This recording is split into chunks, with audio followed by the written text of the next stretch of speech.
Ako si Alon, isang nilalang na isinilang upang panatilihin ang balanse ng mundo. Sa aking bawat hakbang, nararamdaman ko ang bigat ng responsibilidad na ito. Ang araw ay aking kaibigan, nagbibigay liwanag at lakas sa bawat nilalang. Subalit, sa likod ng bawat pagliwanag ay ang paparating na dilim ng gabi. Ang aking kaaway. Hindi ko maipaliwanag ang aking koneksyon sa gabi. Sa tuwing sumasapit ang dilim, may kung anong bumubulong sa aking isipan. Mga tinig na puno ng pangako ng kapangyarihan at kasamaan. Nagsimula ang lahat noong bata pa ako. Ang mga bulong na iyon ay tila mga kaibigan na nagbibigay ng aliw. Ngunit kalaunan, sila'y naging anino ng takot sa aking isipan. Sa araw, ako'y puno ng buhay at pag-asa. Ang mga tao sa bayan ay palaging nakangiti sa tuwing ako'y dumadaan. Sinasabi nila na ako'y simbolo ng pag-asa at kaligtasan. Ngunit sa gabi, ang aking presensya ay tila nagdadala ng pangamba at pag-aalinlangan. Hindi nila alam ang tunay kong kalagayan. Isang nilalang na nahahati sa pagitan ng liwanag at dilim. Isang araw, habang naglalakad ako sa gilid ng ilog, naramdaman ko ang kakaibang presensya sa paligid. Ang mga bulong ay tila mas malakas kaysa dati. "Sumama ka sa amin," sabi ng tinig. Lumingon ako at nakita ang isang anino sa likod ng puno. Hindi ko alam kung ano ito, ngunit ramdam ko ang kanyang intensyon. Nagsimula akong maglakad palayo, ngunit ang aking mga paa ay tila naipit sa lupa. Sa puntong iyon, naalala ko ang mga araw ng aking kabataan. Ang aking ama ay palaging nagsasabi na ang liwanag at dilim ay bahagi ng ating kalikasan. "Ang balanse ay mahalaga, anak," sabi niya.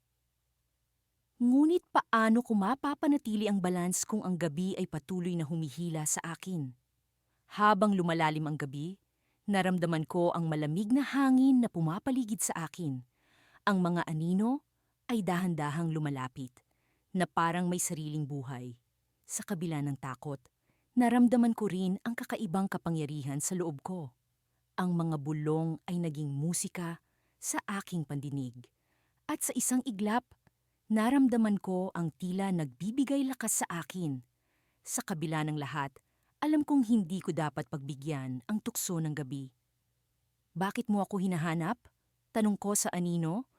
Ngunit ang sagot ay isang katahimikan na mas malalim kaysa sa gabi. Sa paglingon ko, nakita ko ang mga mata nito, puno ng pagnanasa at galit. Alam ko sa puntong iyon na hindi ko na maaring baliwalain ang presensya nito. Ang gabi ay hindi lamang basta kaaway. Ito ay bahagi ng aking pagkatao, isang bagay na kailangan kong harapin. Sa huling bahagi ng gabi, naramdaman ko ang pag-angat ng araw sa silangan. Ang liwanag ay unti-unting bumabalik, ngunit ang mga anino ay hindi nawala. Alam kong hindi ito ang huling beses na makikita ko sila. Ngunit sa pagkakataong ito, may kakaibang lakas ang aking naramdaman. Isang lakas na pumipigil sa akin na sumuko. Habang naglalakad ako pabalik sa bayan, naramdaman ko ang pag-iinit ng araw sa aking balat. Ang mga tao ay bumalik sa kanilang mga gawain, walang kamalay-malay sa laban na nangyari sa gabi. Ngunit alam ko na ang laban na iyon ay simula pa lamang. Sa likod ng bawat pagliwanag ay ang anino ng gabi na patuloy na nagmamasid. Sa kabila ng lahat, alam kong hindi ko dapat isuko ang aking tungkulin. Ngunit paano kung ang gabi ay ang tunay kong kalaban? Sa gitna ng liwanag ng araw, habang ang mga sinag nito'y naglalaro sa aking balat, ako'y muling nagising sa panibagong umaga. Ako si Althea, ang nilalang na ipinanganak upang panatilihin ang balanse ng mundo.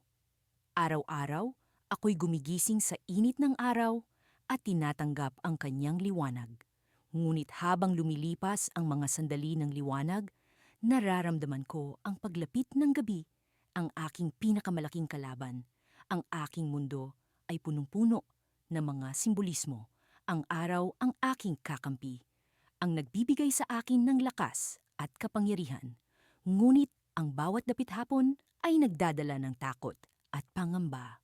Tuwing lumulubog ang araw, ako'y nagiging mahina at ang mga nilalang ng gabi ay nagsisimulang gumising upang sirain ang balanse ng mundo. Habang ako'y naglalakad sa kaharian ng liwanag, napansin ko ang pagbabago sa paligid. Ang mga halaman na dati silas at buhay, ngayon ay tila nalalanta. Ang mga ibon na dati masiglang pumapailan lang, ngayoy tahimik at tila nagmamasid. Alam kong may kakaiba at ito'y nagbibigay sa akin ng kaba. Nagpasya akong lakbayin ang bahagi ng kagubatan na hindi ko pa napupuntahan. Sa aking paglalakbay, naramdaman ko ang pagbabago ng hangin mula sa mainit na simoy ng araw. Ito'y naging malamig at nagdadala ng kakaibang panginginig. Habang papalapit ako sa gitna ng kagubatan, nakita ko ang isang mahiwagang liwanag na tila nanggagaling mula sa ilalim ng lupa. Dahan-dahan akong lumapit at doon ko nakita ang isang sinaunang altar na gawa sa bato. Sa ibabaw nito'y may nakaukit na mga simbolo na hindi ko pa nakikita. Ang mga ito'y tila naglalarawan ng isang kwento ng labanan sa pagitan ng araw at gabi. Sa gitna ng altar, may isang kristal na kumikinang, tila nang hihikayat na ito'y aking hawakan. Sa paghawak ko sa kristal, biglang nagbago ang paligid. Ang liwanag ng araw ay nawala at ako'y napalibutan ng kadiliman. Ang mga anino'y nagsimulang maglakad at bumuo ng mga hugis ng mga nilalang na dati ko na lamang naririnig sa kwento. Sila'y mga halimaw ng gabi, ang mga kaaway na aking kinatatakutan.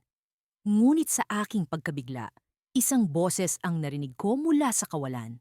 Althea, ikaw ang bantay ng araw, ngunit hindi mo pa lubusang kilala ang iyong tunay na kapangyarihan. Ang boses ay mula sa isang matandang lalaki na biglang lumitaw mula sa kadiliman. Ang kanyang mga matay tila mga bituin sa kalangitan, puno ng karunungan. Ako si Orin, ang tagapangalaga ng sinaunang kaalaman.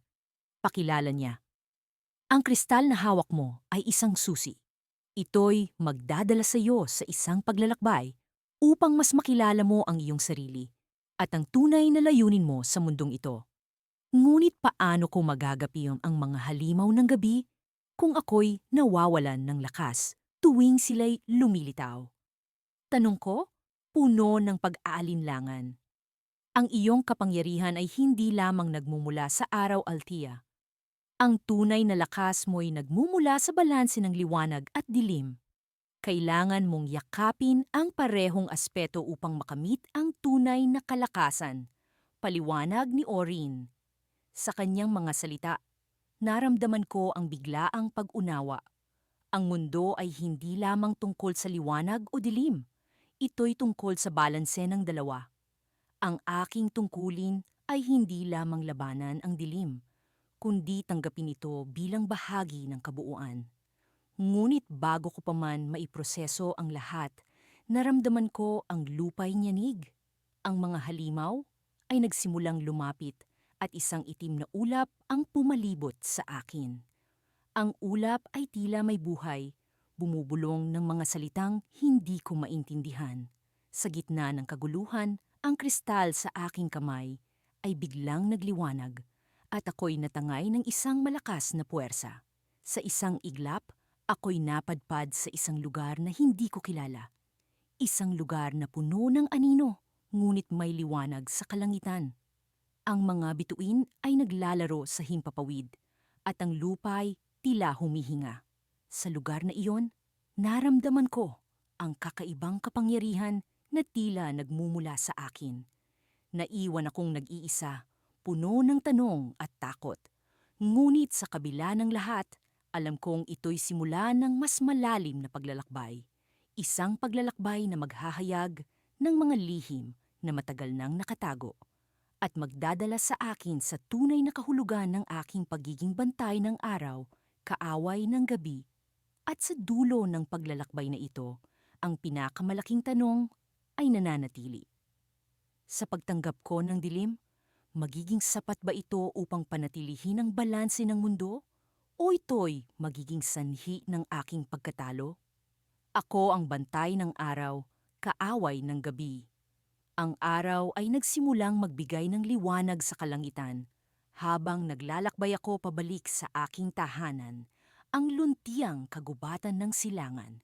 Sa bawat hakbang ko, nararamdaman ko ang bigat ng responsibilidad sa aking balikat.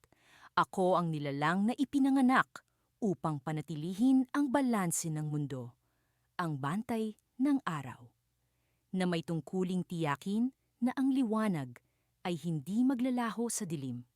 Ngunit sa kabila ng aking kapangyarihan, ako rin ay may mga kahinaan. At ito ang kwento ng aking pinakamalaking laban. Ang hangin sa kagubatan ay tila mas mabigat kaysa dati. Ang mga punong kahoy ay nagbubulong ng mga lihim na hindi ko mawari. At ang mga ibon ay tila nawala ang kanilang saya sa pag-awit. Alam kong may mali. Ang dilim ay tila unti-unting pumapailan lang, kahit sa oras ng liwanag. Ang gabi ay nagiging mas matagal, mas malamig, at mas mapanganib. Alam kong may kinalaman ito sa mga balitang kumakalat tungkol sa isang bagong kaaway, isang nilalang na tinatawag na anino ng gabi. Sa aking paglalakbay, nakasalubong ko si Lyra, ang tagapagbantay ng mga bituin. Siya ay tila balisa at ang kanyang mga mata ay puno ng pag-alala. Nilalang ng araw, aniya. Ang mga bituin ay nangangamba. Ang anino ng gabi ay naglalakbay sa mga hangganan ng ating mundo. Nagbabalak na sakupi ng liwanag. Isang malamig na hangin ang dumaan at naramdaman ko ang kanyang takot. Alam kong hindi ko ito maaring ipagsawalang bahala. Kailangan kong harapin ang anino ng gabi upang mapanatili ang balanse ng liwanag at dilim. Magkikita tayo muli pagdating ng bagong buwan, sabi ni Lyra, bago siya mawala sa isang kisap mata, na parang isa sa mga bituin na kanyang binabantayan. Nagmamadali akong bumalik sa aking tahanan upang maghanda. Kinuha ko ang aking gintong balabal na nagpoprotekta sa akin mula sa malamig na yakap ng gabi. Sa aking pag-alis, isang boses ang umalingaw-ngaw sa aking isip. Ang boses ng isang matandang babae na matagal nang nagbigay ng babala sa akin. Ang iyong pinakamalaking laban ay darating kapag ang anino ay maging bahagi ng iyong sarili. Noong una, hindi ko ito naintindihan, ngunit ngayon ay tila nagiging malinaw na. Pagdating ko sa hangganan ng kagubatan, nakita ko ang anino ng gabi. Isa siyang anyo na tila kabaliktaran ng aking sarili. Itim ang kanyang balabal, at ang kanyang mga mata ay tila sumasalamin sa kawalan ng liwanag. Bantay ng araw, aniya, ang iyong panahon ay tapos na. Ang dilim ay maghahari sa lahat. Inihanda ko ang aking sarili sa pakikipaglaban. Ang aming mga kapangyarihan ay nagsalubong, liwanag laban sa dilim, habang kami naglalaban sa ibabaw ng lupa. Ang mga puno ay nagsimulang mag-ugat at ang lupa'y nanginig sa aming labanan. Ngunit sa gitna ng kaguluhan, may kakaibang nangyayari. Ang dilim ng anino ng gabi ay tila unti-unting pumapasok sa aking katawan at naramdaman ko ang kanyang enerhiya na kumakalat sa aking mga ugat. Ang kanyang boses ay biglang naging mas malinaw sa aking isipan. Hindi mo ako matatalo dahil ako'y bahagi mo na, sabi niya, na may isang ngiti na puno ng panlilinlang. Doon ko naalala ang babala ng matandang babae. Ang anino ay hindi lamang isang kaaway sa labas. Ito ay isang bahagi ng aking sarili na matagal ko nang hindi kinikilala. Isang bahagi na naglalaman ng lahat ng aking takot, pagdududa at mga lihim na pagnanasa. Nanginginig ako sa pag-unawa. Hindi ko siya matatalo sa pamamagitan ng lakas lamang. Kailangan kong tanggapin ang anino sa loob ko upang mapanatili ang balanse. Ngunit paano ko gagawin ito? Nang hindi nawawala ang aking sarili, bigla isang ilaw mula sa kalangitan ang bumagsak sa aming dalawa. Ang liwanag na iyon ay nagmula sa mga bituin. ang hudyat ng pagdating ni Lyra. Nilalang ng araw, wika niya. Ang tunay na balanse ay nasa pagkilala sa lahat ng bahagi ng iyong pagkatao, maging ito man ay liwanag o dilim. Sa sandaling iyon, nagawa kong yakapin ang anino sa loob ko, hindi upang maging alipin nito, kundi upang maging kabahagi nito. Ang liwanag at dilim sa aking kalooban ay nagsimulang magsanib, at sa isang iglap, ang anino ng gabi ay nagsimulang mawala, na parang usok na hinipan ng hangin. Ngunit bago siya tuluyang naglaho, bumigkas siya ng mga salitang hindi ko inaasahan. Ako'y babalik at sa iyong puso, ako'y muling bubuhayin. Ngayon, alam kong hindi pa tapos ang laban.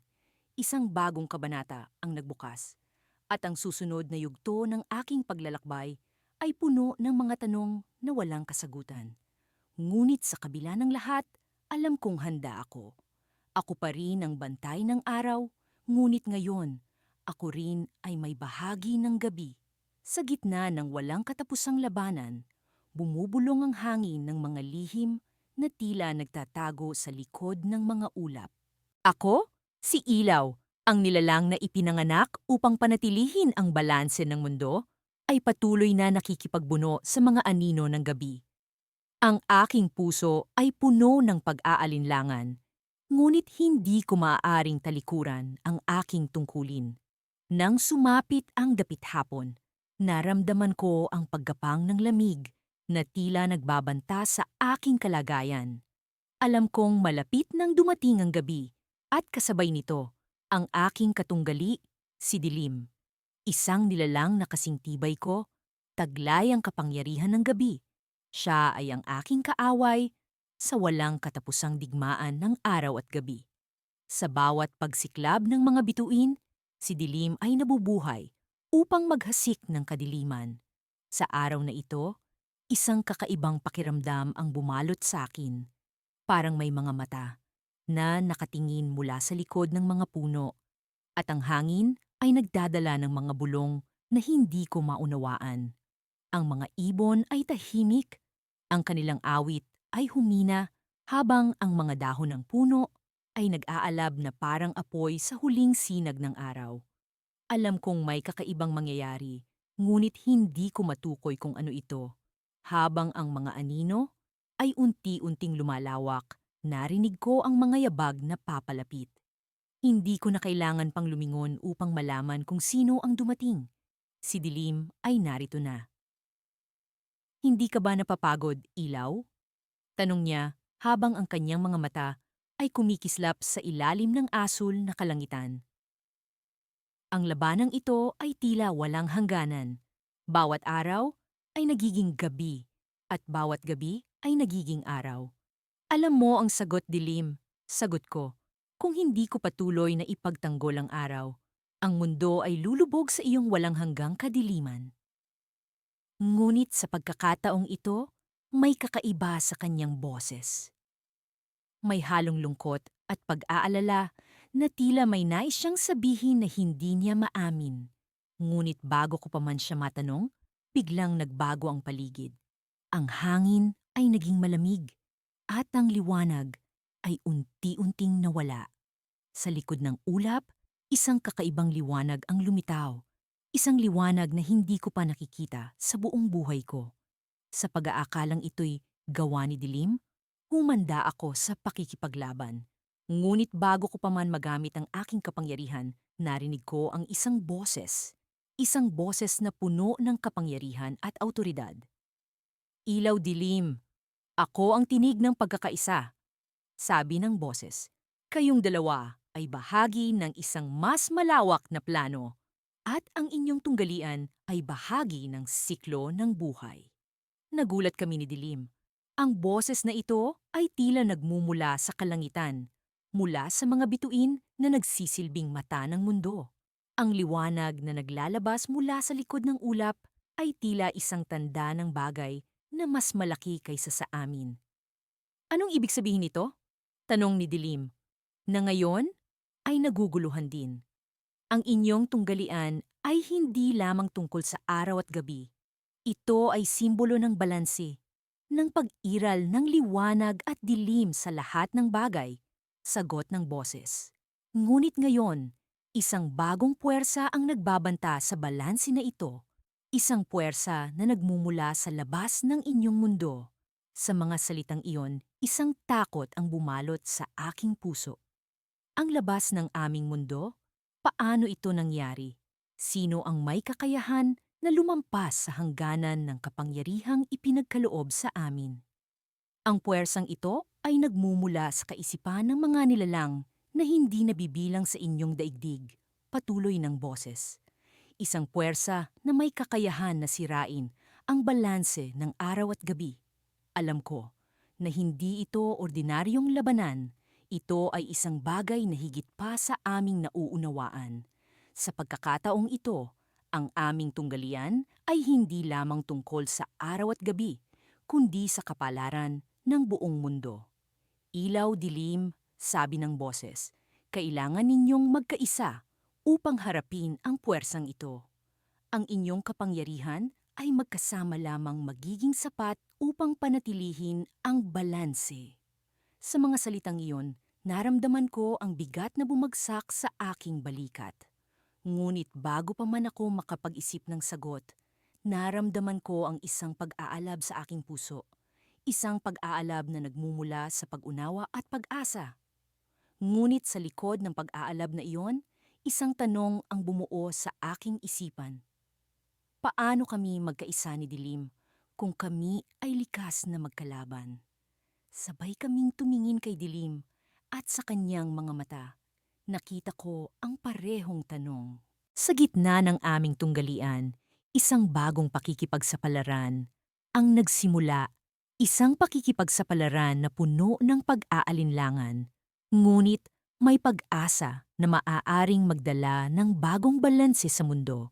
Sa likod ng mga ulap, ang liwanag at dilim ay nag-aalab, handang harapin ang hindi pa nakikitang kalaban. Ang aming kwento ay hindi pa tapos at sa dulo ng bahaging ito, isang cliffhanger ang nagbigay ng bagong direksyon sa aming kapalaran. Sa kabila ng mga babala ng hangin na bumubulong sa akin tuwing takipsilim, piniling kong yakapin ang aking kapalaran. Ako si Lyra, ang nilalang na ipinanganak upang panatilihin ang balanse ng mundo. Ang araw ay ang aking gabay, ngunit ang gabi ay aking tinutunggali. Sa bawat pagsikat ng araw, binubuhay ko ang mga halaman, binibigyan ng kulay ang mga ulap, at pinapawi ang malamig na dampi ng dilim. Ngunit sa bawat paglubog ng araw, ang mga anino ay bumabalik, mas nagiging malakas at mas nagiging mapanlinlang. Nagsimula ang lahat noong natuklasan ko ang isang lihim na nakabaon sa loob ng aking pagkatao. Isang piraso ng gabing hindi ko maipaliwanag. Sa tuwing sumasapit ang hating gabi, nararamdaman ko ang kakaibang tibok sa aking puso. Isang pagtibok na tila umaawit ng mga pangako ng kapangyarihan. Ngunit alam ko, ang kapangyarihang ito ay hindi para sa akin. Naglalaman ito ng panganib na maaaring sumira sa balanse ng aking mundo. Kahit sa ilalim ng liwanag ng araw, hindi ko maiwasang magduda. Sino ako kung hindi ko kayang pigilan ang gabing tumutukoy sa aking pagkatao? Ang mga tanong na ito ay nagkakaroon ng sariling buhay, umuukit sa aking isipan at pinahihina ang aking determinasyon. Alam kong kailangan kong tuklasin ang pinagmulan ng kapangyarihang ito, ang kapangyarihang tila nanggagaling sa loob ng aking mga ugat. Isang gabi, habang ang mga bituin ay kumikislap sa kalangitan, naramdaman kong kailangan kong pumunta sa pinagmulan ng aking mga pangarap. Naglakbay ako sa kagubatan. Ang mga puno ay tila nagbubulong ng mga lihim na hindi ko maunawaan. Habang lumalalim ang dilim, narating ko ang isang antik na pintuan na nakatagong mabuti sa ilalim ng mga ugat ng isang matandang puno. Ang pintuang ito ay tila isang bahagi ng aking kaluluwa, isang bagay na matagal ko nang kinikilala, ngunit hindi ko pa natutuklasan. Sa likod ng pintuang ito, Naroon ang mga alaala ng isang mundo na hindi ko pa nakikita. Isang mundo kung saan ang gabi ay hindi kalaban, kundi isang kaibigan na nagdadala ng kapayapaan. Isang mundo kung saan ang kapangyarihan ng dilim ay hindi nagdadala ng panganib, kundi ng pag-asa. Dito ko nakilala ang nilalang na nagtataglay ng kapangyarihang katulad ng sa akin, si Elara, ang bantay ng gabi. Si Elara ay isang enigmatikong presensya. Ang kanyang mga mata ay puno ng karunungan ng mga daang taon na lumipas. Lira, ang sabi niya, ang gabi ay hindi iyong kaaway. Ito ay isang kakampi na matagal mong isinantabi. Ang balanse ay hindi tungkol sa pagsupil sa dilim, kundi sa pagtanggap nito. Hindi ko maintindihan ang kanyang mga sinasabi. Paano ko tatanggapin ang isang bagay na nagbabanta sa mundo ko?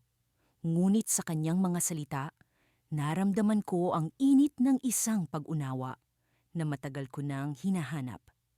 Bawat gabi ay may sariling kapangyarihan, isang kapangyarihang hindi ko naisip na magiging bahagi ng aking pagkatao. Habang lumilipas ang oras, unti-unting bumaba ang buwan sa ibabaw ng kalangitan, nagbigay ng liwanag sa daan na kailangan kong tahakin.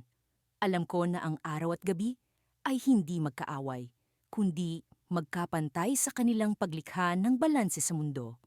Ngunit paano ko ito mapapanatili kung ako mismo ay puno ng hidwaan? Sa gitna ng aking pag-iisip, nagising ang isang puwersa sa loob ko, isang puwersang mas malakas kaysa sa dati.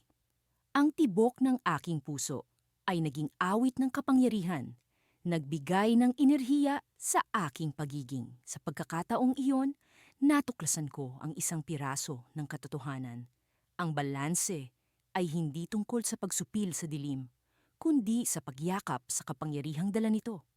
Ngunit sa aking pagkakatuklas, naramdaman ko ang paggalaw ng lupa sa ilalim ng aking mga paa. Ang mundo ay tila nagising. Ang mga ugat ng puno ay nagsimulang gumalaw, bumubuo ng mga marka sa lupa. Sa gitna ng kagubatan, naramdaman ko ang pagdating ng isang puwersang hindi ko pa nakikita. Isang puwersang nagdadala ng pagbabanta, hindi lamang sa akin, kundi sa buong mundo.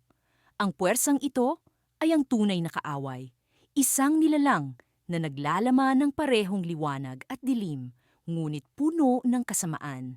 At doon, sa ilalim ng silong ng buwan, naiwan akong nag-iisa, hinahamon ng isang puwersang hindi ko pa nauunawaan. Ang aking pagkatao ay nabalot ng takot at pag-asa, isang halong damdamin na hindi ko maipaliwanag. Ang puwersang ito ay nagdadala ng panibagong laban, isang laban na hindi ko alam kung paano ko mapagtatagumpayan.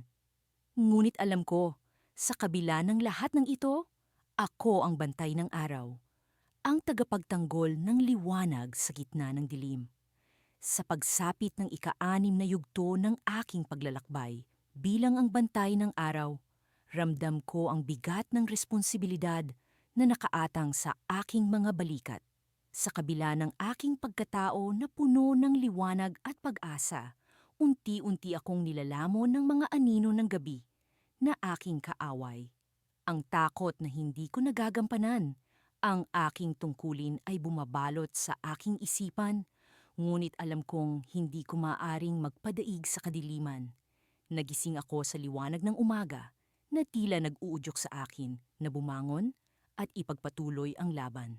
Ang bawat pagsikat ng araw ay nagbibigay sa akin ng lakas na hindi ko natatagpuan sa ibang bahagi ng araw. Ito ang sandali kung saan ang kalikasan ay nagbabalik loob sa akin, nagiging kasangga sa laban kontra sa gabi.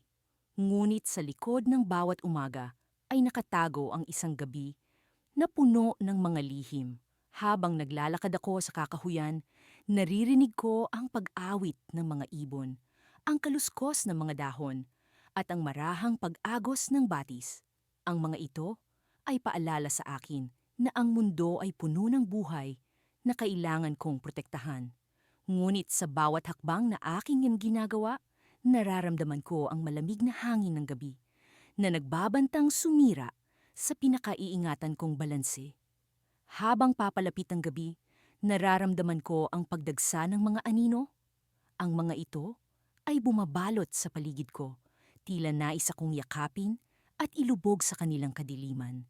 Hindi ko maikakaila ang kanilang lakas. Sila ay bahagi ng mundong ito na kailangan ko ring tanggapin. Ngunit hindi ko maaaring hayaang sila ang mangibabaw.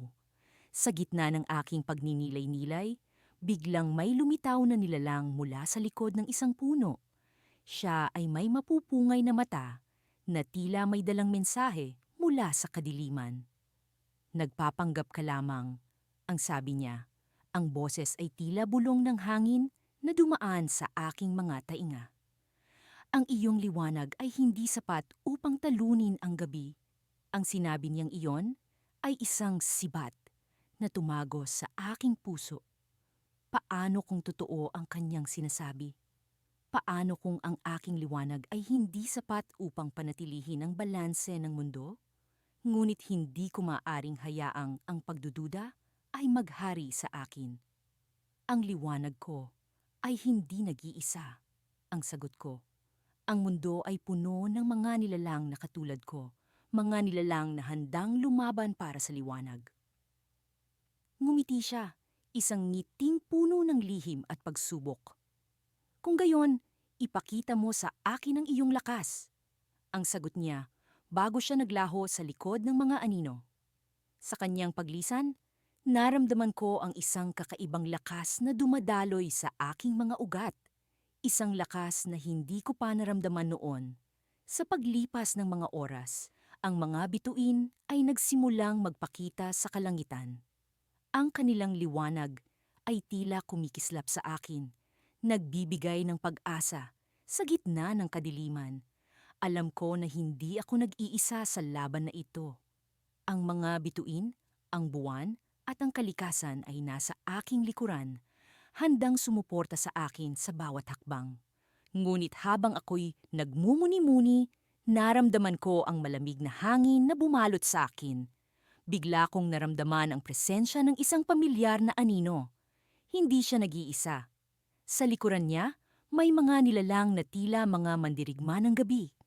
Ang kanilang mga mata ay kumikislap sa dilim, puno ng galit at determinasyon. Ikaw ang pumili ng landas na ito, ang sabi ng pinuno ng mga nilalang. Ang boses ay puno ng panunukso, ngunit ang gabi ay hindi basta-basta sumusuko. Sa sandaling iyon, naramdaman ko ang isang kakaibang pagyanig sa lupa. Ang hangin ay naging mas malamig at ang mga anino ay tila naglalaban para sa kanilang sariling espasyo. Alam kong ito na ang oras upang ipakita ang tunay kong lakas. Ngunit sa gitna ng kaguluhan, may isang bagay na nagbago sa akin. Habang ako'y nakatayo sa gitna ng dalawang magkaibang puwersa, naramdaman ko ang isang lihim na gumugulo sa akin. Isang lihim na tila nagmula sa kaibuturan ng aking pagkatao. Sa likod ng aking liwanag, may bahagi ng aking sarili na naguguluhan. Ano ang tunay kong papel sa mundong ito? Sa biglaang pagbuo ng kaisipang iyon, bumukas ang lupa sa ilalim ng aking mga paa at ako'y nahulog sa isang madilim na hukay. Ang mga anino ay tila umaligid sa akin, ngunit sa halip na takot, isang kakaibang kapayapaan ang bumalot sa aking pagkatao. Habang bumabagsak ako sa kawalan, narinig ko ang isang bulong mula sa kadiliman. Ang tunay na balanse ay nasa loob mo. Sa pagkarinig ko nito, naramdaman ko ang isang kakaibang pag-asa, isang pag-asa na hindi ko pa naramdaman noon. Ano ang kahulugan ng mga salitang iyon? Ang kadiliman ba ay bahagi rin ng aking pagkatao? Sa pagdating ng sagot sa tanong na iyon, alam kong ang aking laban ay hindi lamang laban sa labas, kundi laban din sa loob. Ang tunay na balanse ay hindi lamang sa pagitan ng araw at gabi, kundi sa puso ng bawat nilalang. Sa kabila ng mahabang paglalakbay upang panatilihin ang balanse ng mundo, hindi ko pa rin lubos na maunawaan kung bakit ako ang napiling bantay ng araw. Ang bawat hakbang ko ay tila may hinihintay na sagot. Ngunit sa tuwing malapit ko na itong matuklasan, naglalaho ito gaya ng hamog sa umaga. Sa aking paglalakbay, napansin kong ang gabi ay unti-unting lumalawak. Tila ba may sariling plano na sumisira sa kasalukuyang balanse.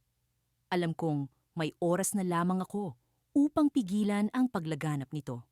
Mula sa aking kinaroroonan, natatanaw ko ang bundok ng mga ulap. Tila ba isang pader na nagtatago ng lihim mula sa aking paningin. Sa likod ng mga ito ay ang kaharian ng kadiliman, ang lugar na kinatatakutan ng mga nilalang na tulad ko. Ang aking mga hakbang ay mas mabigat at puno ng pag-aalinlangan, ngunit ang bawat tibok ng aking puso ay nagpapaalala sa aking tungkulin. Sa bawat paghinga, nararamdaman ko ang malamig na simoy ng hangin na tila ba bumubulong ng mga kwento ng nakaraan. Sa aking paglalakad, naisip kong hindi lamang ako ang nilalang na may tungkulin. Maraming iba pa ang dumaan sa parehong landas, ngunit ang kanilang mga kwento ay natapos na. At ako ang kasalukuyang may hawak ng kapalaran. Sa gitna ng aking pagmuni-muni, narinig ko ang pagaspas ng mga pakpak. Isang agila ang lumapag sa aking harapan. Ang kanyang mga mata ay puno ng karunungan at misteryo. Alam kong hindi ito ordinaryong agila. Binulong nito ang isang mensahe, isang babala, na nagpatindig ng balahibo ko. Ang gabi ay may plano at ikaw ang susi. Ang salitang susi ay umalingaw sa aking isipan. Paano naging susi ang isang nilalang tulad ko? Ano ang aking papel sa plano ng gabi? Ang mga tanong na ito ay nagdala ng bagong pag-aalinlangan, ngunit kasabay nito, nagbigay din ng mas matibay na determinasyon. Ang agila ay umalis at naiwan akong nakatingin sa kawalan. Nag-iisip kung paano ko matutuklasan ang lihim ng aking pag-iral. Nagpatuloy ako sa aking paglalakbay patungo sa bundok ng mga ulap. Ang aking mga paa ay tila ba umaawit ng himig ng pag-asa. Sa bawat hakbang, nararamdaman ko ang tibok ng mundo, ang ritmo ng buhay na hindi ko maunawaan, ngunit alam kong bahagi ako nito. Sa wakas, narating ko ang paanan ng bundok. Sa harap ko ay isang pintuan, lumang-luma, at tila ba may sariling kwento. Alam kong ang pintuang ito ay ang daan patungo sa kaharian ng kadiliman, ang lugar kung saan ang gabi ay naghahari. Sa aking pagpasok, ang paligid ay agad na bumalot sa akin ng malamig na hangin. Ang kadiliman ay tila ba may sariling buhay.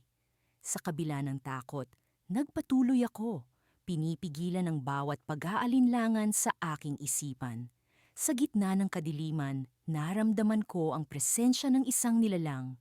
Hindi ko maaninag ang kanyang anyo, ngunit alam kong siya ang pinagmula ng lahat ng ito.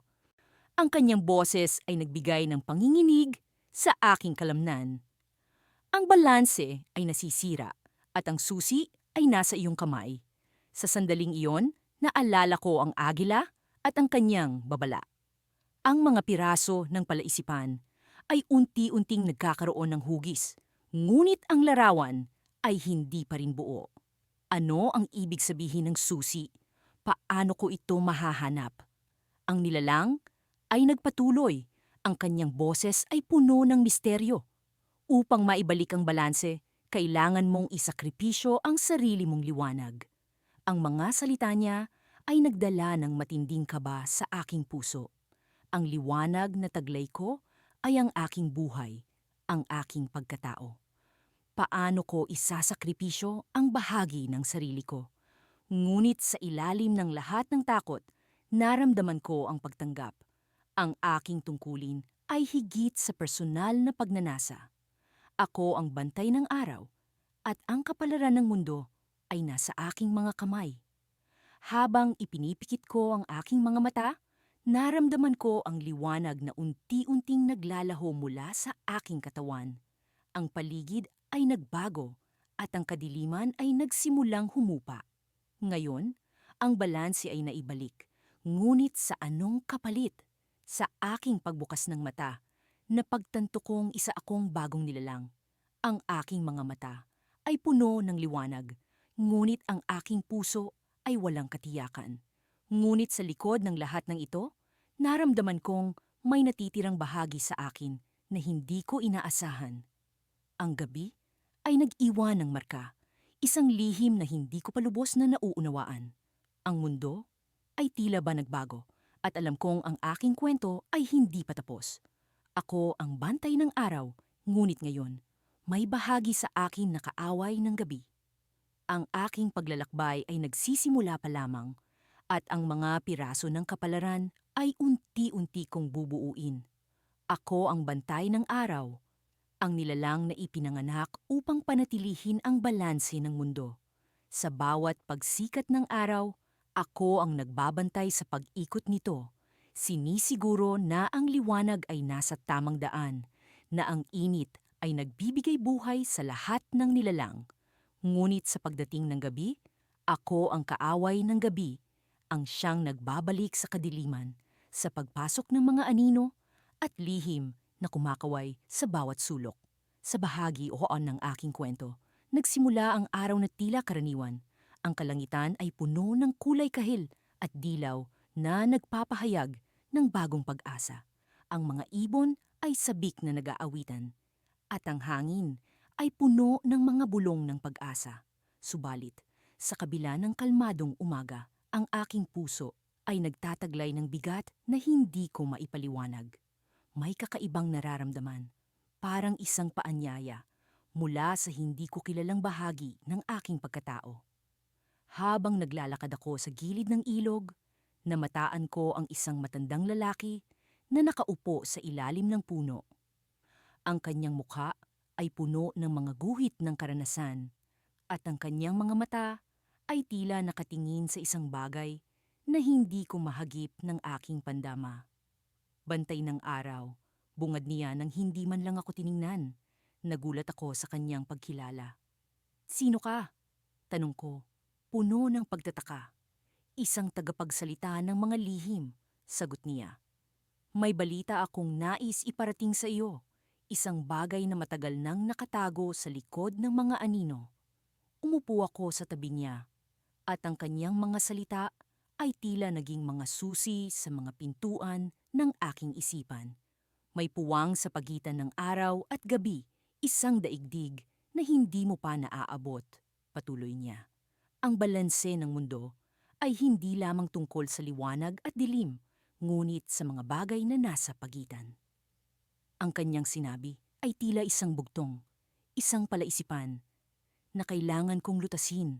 Sa aking pag-iisip, unti-unting sumilay ang imahe ng isang mundo na pinamumunuan ng mga kulay na hindi ko pa nakikita, ng mga tunog na hindi ko pa naririnig. Ang pag-aalinlangan ay bumalot sa akin, ngunit kasabay nito ay ang pagnanais na matuklasan ang daigdig na ito. Sa gitna ng aming pag-uusap, biglang nagbago ang ihip ng hangin. Ang dating banayad na simoy ay naging malamig, at ang mga ibon ay tumigil sa kanilang pag-awit. Bantay ng araw, pulong ng matandang lalaki. Ang mga nilalang ng gabi ay nagising. Ang kanilang layunin ay hindi lamang upang magdala ng kadiliman, ngunit upang sirain ang balanse na matagal mo nang pinangangalagaan. Ang aking puso ay tumibok ng mabilis. Ang mga nilalang ng gabi ay hindi na lamang basta mga anino. Sila ay naging tunay na mga kaaway, mga nilalang na may layunin na sumalungat sa akin. "Kailangan mong pumunta sa daigdig sa pagitan," sabi niya, "upang makilala ang mga puwersa na naroon. Sila ang iyong magiging kakampi o kalaban." Sa pag-alis ng matandang lalaki, naiwan ako sa isang estado ng pagkalito. Paano ko haharapin ang mga nilalang ng gabi? Saan ko sisimulan ang paglalakbay patungo sa daigdig na nasa pagitan? Ang mga tanong ay patuloy na bumalot sa aking isipan, ngunit alam ko na kailangan kong kumilos. Ang balanse ng mundo ay nakasalalay sa aking mga desisyon, sa aking kakayahang makipagtunggali sa mga puwersa na hindi ko pa nakikilala. Habang ang araw ay unti-unting lumulubog, naramdaman ko ang pagdating ng gabi. Ang mga anino ay nagsimulang gumalaw at ang mga lihim na nakatago sa dilim ay nagising.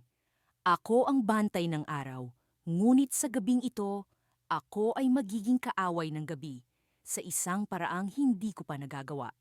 Lumakad ako patungo sa gilid ng kagubatan, kung saan ang hangganan ng daigdig ng liwanag at dilim ay tila buhay na buhay. Sa bawat hakbang, nararamdaman ko ang pag-aalinlangan. Ngunit kasabay nito ay ang pag-asam na matuklasan ang hindi pa nakikita. Sa pagpasok ko sa kagubatan, isang liwanag ang sumilay mula sa likod ng puno at narinig ko ang isang tinig na bumubulong. Isang tinig na kilala ko ngunit hindi ko matukoy. Nilalang ng balanse, sabi ng tinig.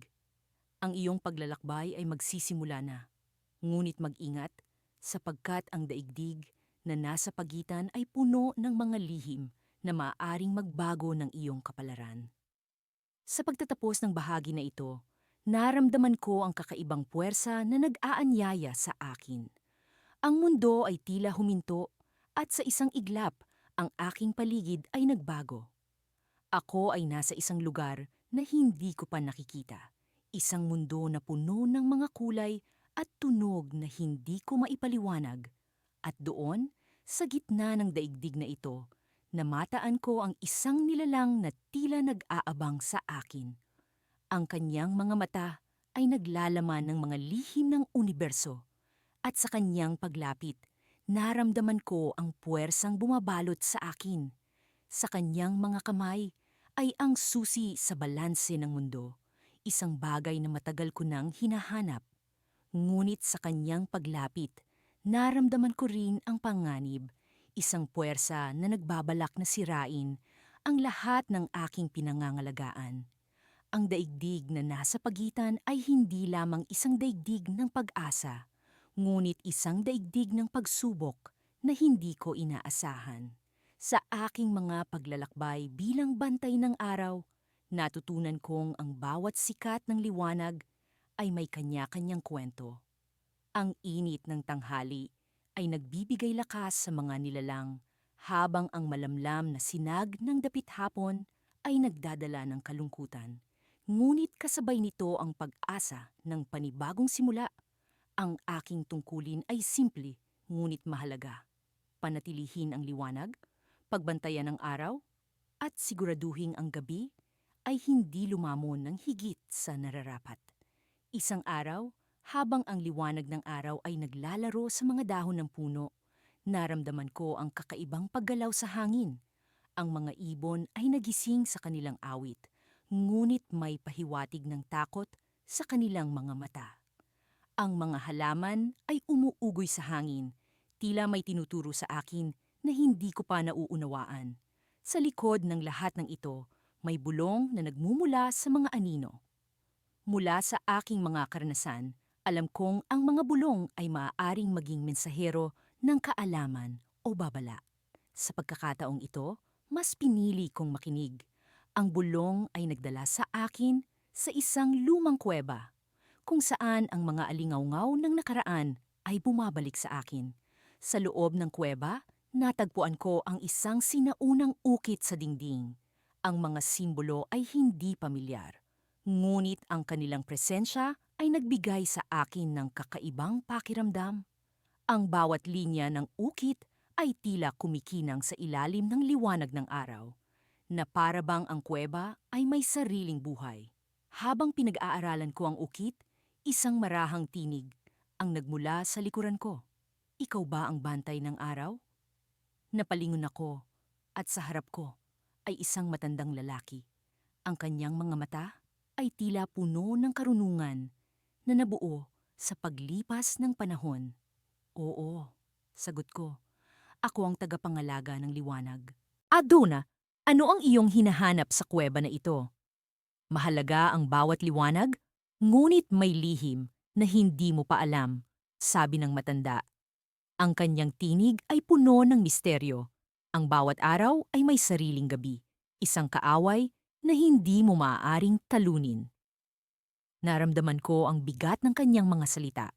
Ang araw at gabi ay palaging magkasalungat, ngunit tila may mas malalim na kahulugan sa kanyang sinasabi. Ano ang ibig mong sabihin? Tanong ko, habang ang aking isipan ay naguguluhan sa kanyang pahayag. Sa likod ng bawat sikat ng araw, may anino na hindi mo nakikita. Ang iyong tungkulin ay hindi lamang pagbantay sa liwanag, kundi pag-unawa sa anino na dala nito. Habang nagpatuloy siya sa kanyang paliwanag, naramdaman ko ang pag-aalala sa kanyang tinig. Ang kanyang mga mata ay tumingin sa ukit, parang may hinahanap na sagot sa mga simbolo. Ang anino ay may sariling buhay, isang nilalang na nagtatago sa likod ng gabi. Hindi mo siya makikita sa liwanag, ngunit naroroon siya sa bawat pagtakip silim. Ang mga salitang iyon ay nagdala sa akin ng pag-alinlangan.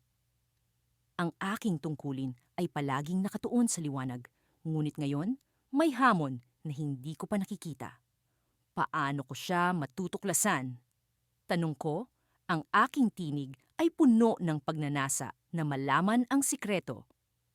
Bawat gabi ay may sariling kwento. Sa iyong paglalakbay, kailangan mong makinig sa mga bulong ng kadiliman, huwag mong ipagwalang bahala ang kanilang sinasabi. Habang lumalabas kami sa kuweba, ang liwanag ng araw ay tila mas maliwanag kaysa dati.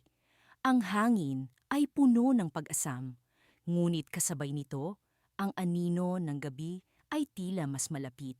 Sa aking puso, naramdaman ko ang pag-alinlangan, ang pagnanasang malaman ang lihim na dala ng anino.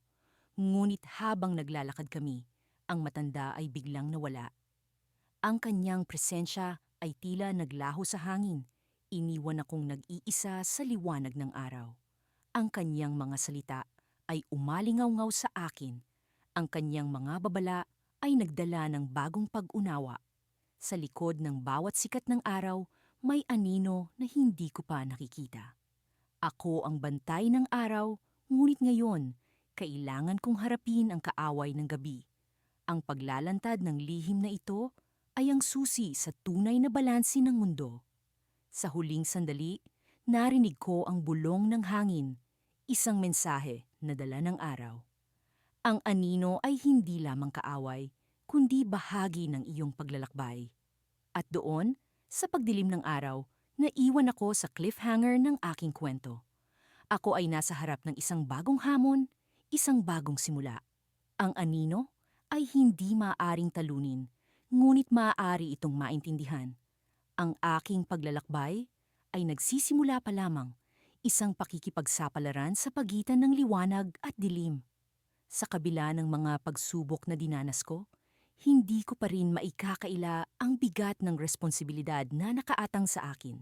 Ako si Kael, ang nilalang na isinilang upang maging bantay ng araw, ngunit sa bawat pagsikat ng liwanag ay isang bahagi ng aking pagkatao, ang tila nagiging kaaway ng gabi. Sa mundo kung saan ang liwanag at dilim ay kailangang manatiling balanse, ako ang nag-iisang may kakayahang panatilihin ito. Sa paglipas ng mga araw, patuloy akong naglalakbay sa pagitan ng mga kaharian ng araw at gabi. Ang bawat hakbang ay tila isang laban, isang pag-asa na magtatagumpay ako sa aking misyon. Ngunit sa pagdating ng ikasampung gabi, isang hindi inaasahang pangyayari ang dumating. Habang naglalakad ako sa ilalim ng maliwanag na mga bituin, naramdaman ko ang kakaibang enerhiya sa paligid. Isang malamig na simoy ng hangin ang dumampi sa aking balat na siyang nagpaalala sa akin ng presensya ng gabi. Sa kabila ng malamig na simoy, hindi ko maialis ang pakiramdam ng init na nagmumula sa aking loob. Tila isang apoy na pilit na lumalaban sa hangin ng gabi. Habang abala ang aking isipan sa pagninilay, biglang lumitaw mula sa likod ng mga puno ang isang siluetang pamilyar, si Lyra, ang kaibigan ng gabi. Siyang nilalang na katumbas ko sa kabilang dulo ng balanse. Ang kanyang mga matay tila dalawang ningas na nagmamasid sa akin, puno ng misteryo at lihim. Kael, wika niya sa isang malamig, ngunit puno ng lambing na tinig. Nararamdaman mo ba ang pagbabago? Pandmuakian tanundu. Tumango ako, bagamat hindi ko lubos na maunawaan ang kanyang tinutukoy. May nagbabago nga, Lyra, ngunit hindi ko mawari kung ano. Lumapit siya sa akin. Ang kanyang mga hakbang ay tila hinipa ng hangin, magaan at puno ng grasya.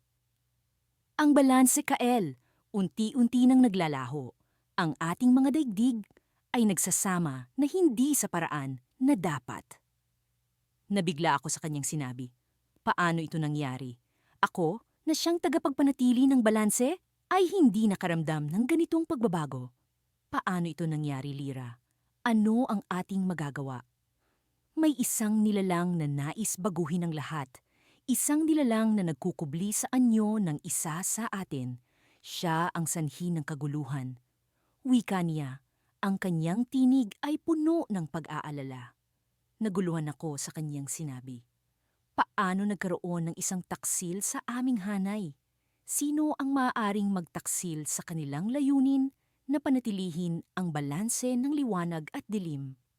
Bakit mo ito sinasabi sa akin? Tanong ko.